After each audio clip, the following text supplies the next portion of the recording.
Hello అందరికీ, ఈరోజు అయితే మేము దామగుండం రామలింగేశ్వర స్వామి టెంపుల్కి వచ్చాము. ఈ టెంపుల్ వికారాబాద్ నుంచి అరౌండ్ 10 కిలోమీటర్స్ దూరంలో ఉంటుంది. ఫారెస్ట్ లోపల ఉంటుంది కాబట్టి చాలా పీస్ఫుల్గా అనిపిస్తుంది. ముందైతే ప్రదక్షిణలు కంప్లీట్ చేశాము. ఇక్కడ కొలువైన దేవుడు రామలింగేశ్వర స్వామి. ఇక్కడున్న ప్రజల నమ్మకం ఏంటంటే ఈ శివలింగం చాలా శక్తి కలిగిందని. మనసులో ఉన్న కోరికలు బాధలు చెప్పుకుంటే మన మనసు ప్రశాంతంగా అనిపిస్తుందంట. ఇక్కడుండే ప్రజల నమ్మకం ప్రకారం శ్రీరాముడు ఈ ప్రదేశంలో శివలింగాన్ని స్థాపించారని వాళ్ళ నమ్మకం. అందుకే ఈ స్వామికి రామలింగేశ్వర స్వామి అని పేరు పెట్టారంట. ఆలయం బయట కూడా కొన్ని శివలింగాలు కనిపిస్తాయి. వీటిని పూజించడం వల్ల ప్రదక్షిణం పూర్తవుతుందని భక్తుల నమ్మకం.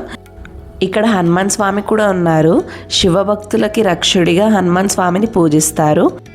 ఇక్కడ స్వామిని దర్శించుకుంటే ధైర్యం, శక్తి వస్తాయని ఇక్కడ ప్రజల నమ్మకం.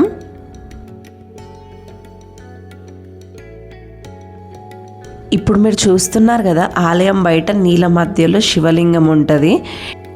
ఈ శివలింగం చాలా కాలం నుంచి ఇక్కడే ఉందంట. నీళ్ళ మధ్యలో ఉండడం వల్ల ఇది పవిత్రమని, శక్తి కలిగిందని భక్తులు నమ్ముతారు. అందుకే భక్తులు నీరులో మెల్లగా నడుచుకుంటూ లింగాల చుట్టూ ప్రదక్షిణం చేస్తారు. ఇలా ప్రదక్షిణలు చేసేటప్పుడు మన మనసులో ఉన్న భయం, బాధ స్వామి దగ్గర వదిలేస్తారని మన నమ్మకం. అందుకే భక్తులు లోపల ఆలయంకి వెళ్ళే ముందు మొదట ఈ బయట శివలింగంకి నమస్కారం చేసుకొని లోపలికి వెళ్తారు. మనం ఇలా నీళ్ళల్లో ప్రదక్షిణం చేయడం వల్ల మంచి ఆరోగ్యం, మనసుకు శాంతి వస్తుందని నమ్ముతారు. ఇక్కడ కొద్దిసేపు కూర్చున్నా కానీ మైండ్ చాలా పీస్ఫుల్గా అనిపిస్తుంది. మీరు వికారాబాద్ సైడ్ వస్తే మాత్రం ఈ దామగుండం టెంపుల్ని అస్సలు మిస్ అవ్వకండి.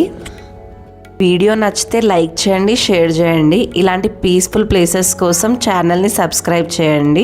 ఓం నమః శివాయ.